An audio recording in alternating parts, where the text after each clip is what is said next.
Assalamualaikum warahmatullahi wabarakatuh. Perkenalkan, nama saya Lita Purnamasari, NRP 14/2018-007 dari Teknik Kimia ITS Bandung. Di sini saya akan menjelaskan suatu soal. Yang dimana soalnya itu reaksi hidrasi etanol menjadi etanol yang mengikuti reaksi berikut. C2H4 plus H2O menjadi C2H5OH. Reaksi ini diset pada kondisi temperatur 250 derajat Celcius dan tekanan 25 bar. Umpan mengandung perbandingan sistem terhadap etana 5. Pertanyaannya, A. Hitung konversi dan komposisi akhir reaksi dengan mengasumsikan sebagai gas ideal. Lalu yang B. Hitung konversi dan komposisi akhir reaksi dengan menggunakan persamaan non-ideal. Di sini saya akan menjelaskan pertanyaan yang A, yaitu hitung reaksi konversi dan komposisi akhir reaksi dengan mengasumsikan sebagai gas ideal. Di sini diketahui reaksi yang terjadi yaitu C2H4 plus H2O menjadi C2H5OH. Temperatur yang diketahui yaitu 250 derajat Celcius atau sama dengan 523,15 Kelvin. Lalu di sini ada temperatur referensi, di mana temperatur ini yaitu sama dengan temperatur ruang atau 25 derajat Celcius atau sama dengan 298,15 Kelvin.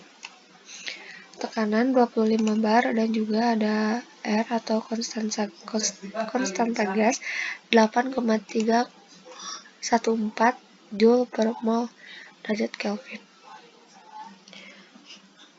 Untuk pengerjaannya yaitu yang step pertama, menentukan V1 dari koefisien di reaksi, di mana koefisiennya yaitu ini V1, C2H4 minus 1, H2O minus 1, C2H5OH1, jumlahnya yaitu 1, dijumlahin semua ditambah. Maksud dari koefisien reaksi di sini yaitu reaksi ini. Nah, C2H4 dan juga H2O itu berperan sebagai reaktan, di mana harga reaktan yaitu minus untuk koefisiennya. Sedangkan untuk harga produk atau C2H5OH adalah plus. Ketiga reaksi ini tidak memiliki koefisien ya, atau yang dianggap koefisiennya sama dengan 1. Jadi di sini P1-nya minus 1 dan juga 1 ya, ketika dijumlahkan adalah minus 1.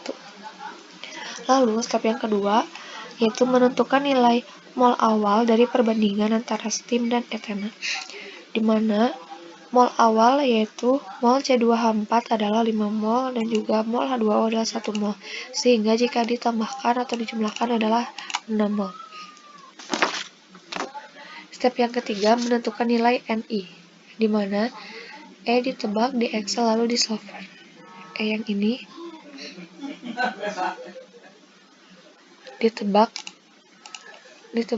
di Excel, nanti akan di solver. Rumus NI yaitu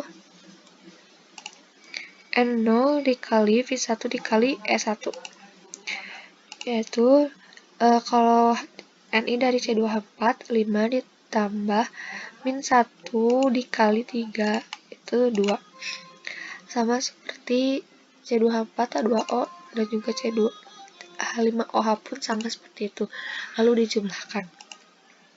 Setelah mendapat nilai NI, lalu menentukan nilai YI.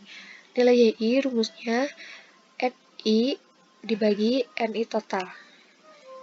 Ya, di sini YI itu sama dengan komposisi tiap produk.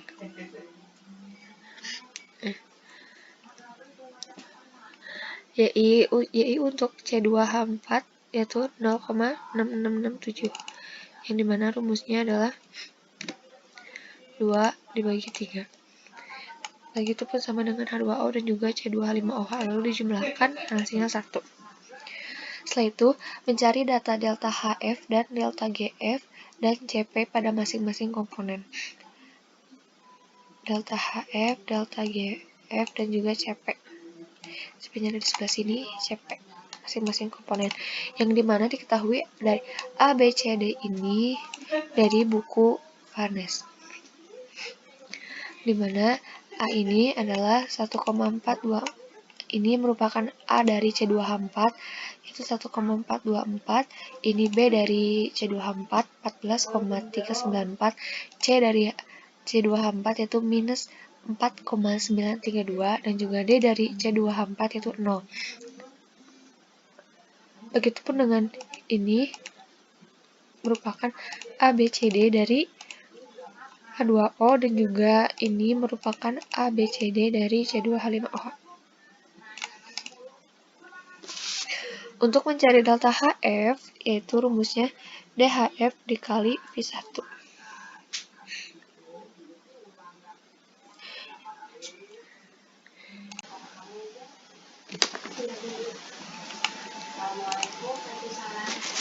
DHF yang diketahui yaitu DHF dari C2H4 52.510, dan juga DHF H2O yaitu minus 241818, dan juga DHF dari C2H5OH yaitu 277690. Begitupun juga dengan DGF diketahui DGF dari C2H4 yaitu 68,46, DGF dari H2O yaitu minus 228572, dan juga DGF dari C2H5OH yaitu 174780. Nah, untuk mencari delta HF dan juga delta GF ada rumusnya, di mana rumusnya itu kalau delta HF yaitu DHF dikali V1. DHF dikali V1. Kalau di sini delta HF dari C2H4 berarti DHF dari C2H4 dikali V1 C2H4. Hasilnya segini. Begitupun dengan H2O dan juga C2H5OH sama seperti itu. Lalu setelah itu dijumlahkan. Lalu untuk DGF juga sama. DGF rumusnya itu delta GF rumusnya DGF dikali V1. DGF dikali V1. Bawahnya pun sama lalu dijumlahkan.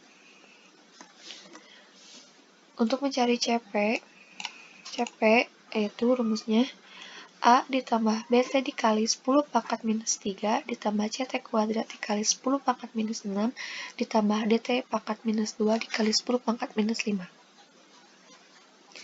Ini CP-nya sudah dihitung masing-masing dari komponen CP campuran.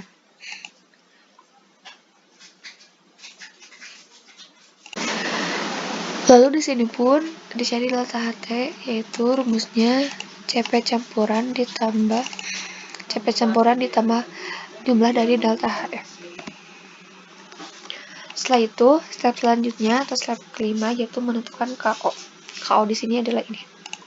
Yang dimana KO rumusnya yaitu EXP dari minus delta GF total dibagi R dikali T.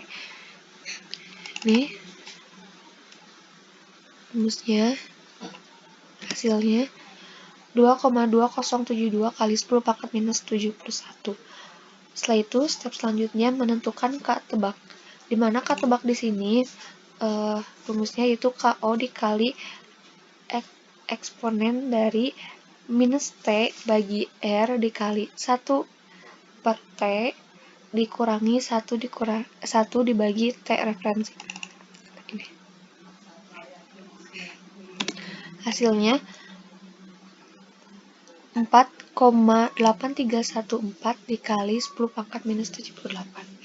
Setelah itu menentukan P per PO pangkat min V.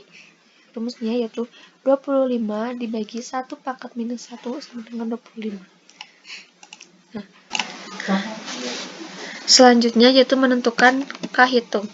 K hitung di sini rumusnya merupakan YI pangkat V min 1, ini jumlah YI pangkat min 1 dibagi P per P0 pangkat min V, yaitu hasilnya minus 0,09.